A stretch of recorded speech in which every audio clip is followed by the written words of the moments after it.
Hello and welcome to Reddit Tell All. Today we will be looking at r/entitled people. If you do like this video, give it a like and subscribe to the channel, and let's get on with the story. My ex-mother-in-law insults me over my job and my body. This is a long rant, so sorry in advance for how long this is. I'm angry and just need to vent. My ex-husband, Bill, and I chose to end our marriage amicably. There was no cheating or anything like that. There was just too much stress due to some issues that happened. Feel free to read my previous posts on my profile for that debacle. And we both decided that it was for the best. I seem to be a magnet for insane people. My mother, ex-friend, her mother, incels. My life is messed up sometimes. Both of us were feeling the strain and our mental health was taking hits all the time. We argued a lot, even over the pettiest of reasons. Our eldest son, Brandon, was being affected by it. We had stopped going to couples therapy and weren't even sleeping together as much as we used to. I would often sleep in bed and he would sleep on the couch in his office. Bill knew what he was getting into, but he decided after our youngest was born that he couldn't deal with it like he thought. After talking about it and trying to come up with solutions, we chose to end our marriage. It hurt and broke our eldest son's heart, but we agreed to stay friends, and so far it has been working out fine. He's still in our lives, has a room for our kids at his place, and takes our eldest to school every morning and visits a couple of days out of the week. He and I have lunch twice a week to talk about the kids and keep each other updated. We're a divorce court judge's wet dream. It was the best decision we made, at least I thought so. I moved me and the boys into a 2-bedroom apartment, and I am working full-time as a bartender at a gentleman's club. I love my job. I've only been there a few weeks and I'm making good money, close to $1,000 a week just in wages and tips. So with alimony and child support, we're sitting pretty. I am trying to lose weight so I can become a dancer at the club. I'm doing the keto diet and going to the gym regularly. I'm shedding the pounds I want to lose and I'm already down a dress size. I have always struggled with my weight. I was never overweight, but not exactly skinny. I am white, but I have what some call a ghetto booty. The women in my family always had big hips and big boobs and big thighs. I am also using a waist trainer to help with my figure and posture. I do my hair and makeup and go to work looking and feeling like a movie star. I have long dark hair and green eyes. I started getting spray tans when we moved to this city and I have fallen in love with it. I feel good about myself for the first time in years, and I am an ever-evolving work in progress. I am what you would consider to be a mutt, as I have a lot of different cultures in my bloodline, mostly German. I have to brag here that even Bill turns his head whenever I walk into the room and tells me he regrets not having me in bed whenever he wants. I admit it, I get a little satisfaction from that. I used to dress super frumpy and didn't bother much beyond a shower and brushing my teeth. I also want to add that I never attended college. Bill is tall with a deep olive complexion. With jet black hair he keeps slicked back. A full beard, keeps short and large golden brown eyes. He dresses well. He has an ass that makes me drool. He has always been in good shape, and since our move here, he has gone to the gym to stay fit. He is full-blooded Greek, as his parents immigrated to the US right after they got married. His father found success in real estate, while his mother maintained the family home. They lived in wealthy comfort in a massive house in Connecticut until they moved to my old state. Their home in my old state is just as massive and considered a mansion. It's on an old plantation that they turned into a beautiful estate. Bill went to college and got his bachelor's and quickly got an internship at his current career, which he makes 6 figures at. Maybe I'm biased, but he is the perfect man, at least on the surface. Needless to say, I was nowhere in my ex-husband's league, but his family welcomed me with open arms. They were the family I always dreamed of having, the opposite of my family in every way. I loved them so much and called my in-laws mum and dad. We always got along and talked almost daily. Mother-in-law often sent me recipes of Greek dishes for me to learn how to cook for Bill, because he loved it. We often went to a little Greek bistro as a family, and I make it a point to have our eldest try stuff from Bill's country. You can imagine my surprise when my mother-in-law called me to chastise me about the divorce. She said that if I had been a better wife and lover, Bill would have stayed with me. She said that divorcing him twice was just too great a sin to forgive, and I needed to find God and pray for forgiveness for my wicked ways. I reminded her that Bill cheated on me to cause the first divorce and broke things off with me for the second one. I don't know where this was coming from, but she needs to have this talk with her son. She blew up at me saying my new job is tempting sin and that it was the devil's playground and my body would be soiled for her son and he wouldn't want to be with a woman like me. I reminded her that Bill and I divorced and she said I chased him away. She said every picture she received from us since I began bettering myself weren't worth going into her album because I looked like a whore in them. I got upset and told her it wasn't my looks that were the problem. It was her son's decision and it was all of the stress from the situation with Karen and my mother that caused it. She said Bill told her that was just one reason and said I wasn't the beautiful, demure woman he married anymore and didn't want to be with a whore. A effing whore. I started to cry. In disbelief mother-in-law would be so mean to me after she had been so kind to me all of these years. It blindsided me. The club I work at is not a typical strip club.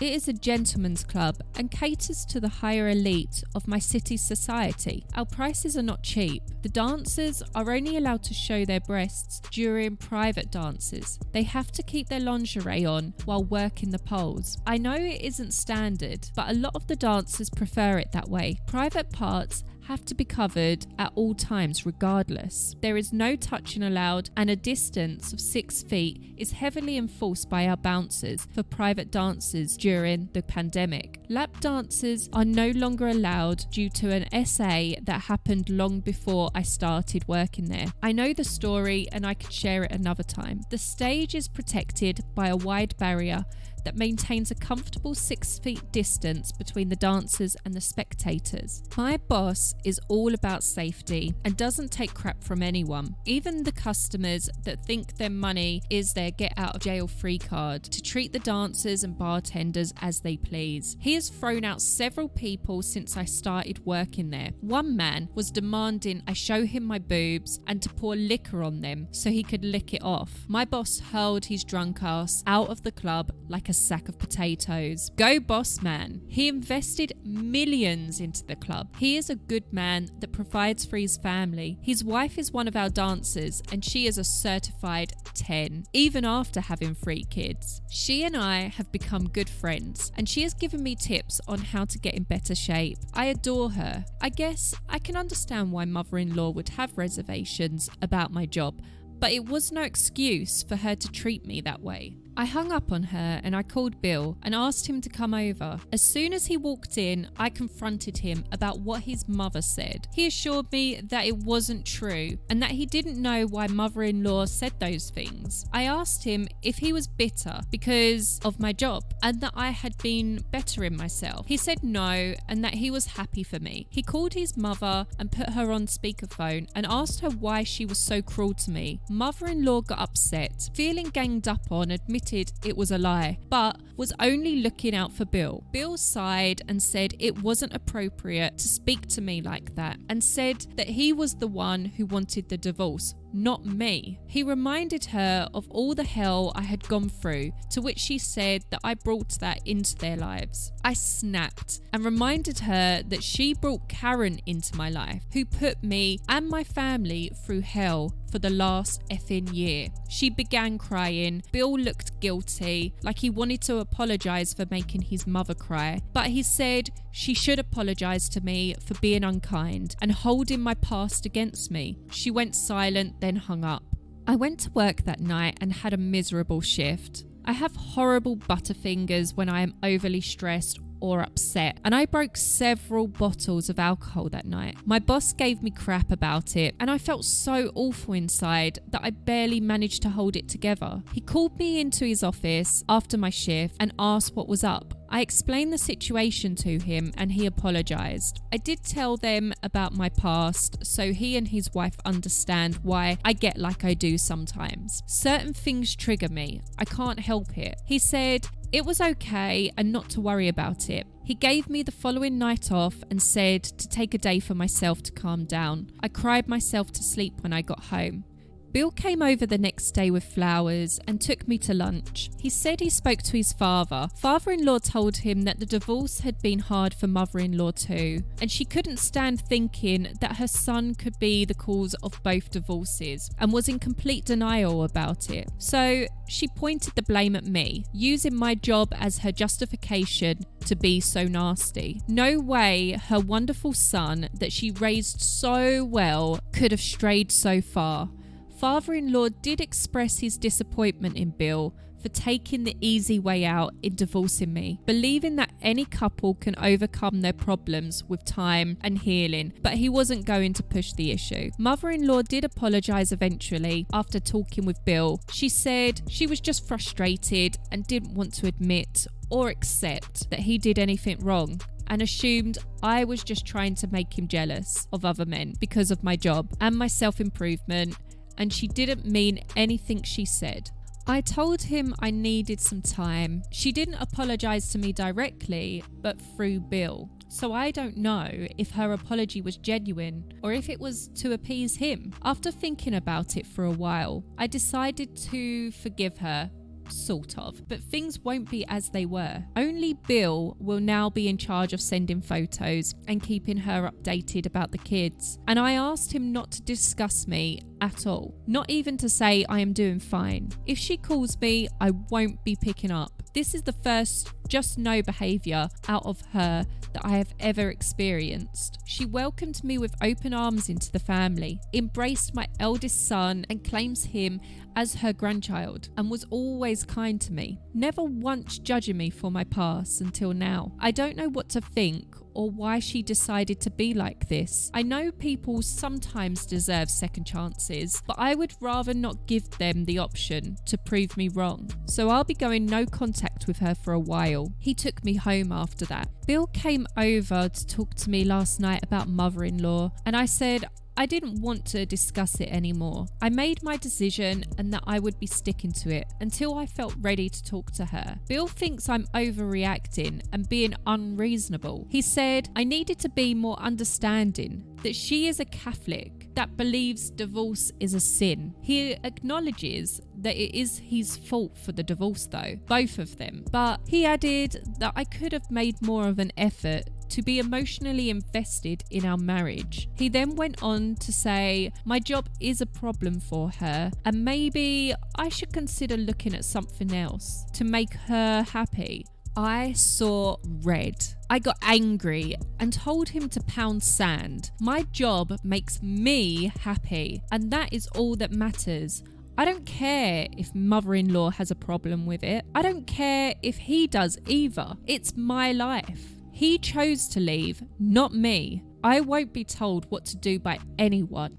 My job provides for me and my kids and keeps a roof over our heads. I reminded him that his alimony and child support, while appreciated, isn't needed, and I can manage alone without his help, even with 2 effing kids. I won't apologise for my job. I also won't apologise for bettering myself and finally finding the self-confidence I didn't know I had. And I won't apologise for his effing mistakes. First, the cheating, then deciding his wife's trauma was too much of a stressor on his fragile existence. I won't roll over for anyone, ever again. I then said that I'm not his effing wife anymore, so he and his mother don't get a say in what I do. I then told him to get the F out.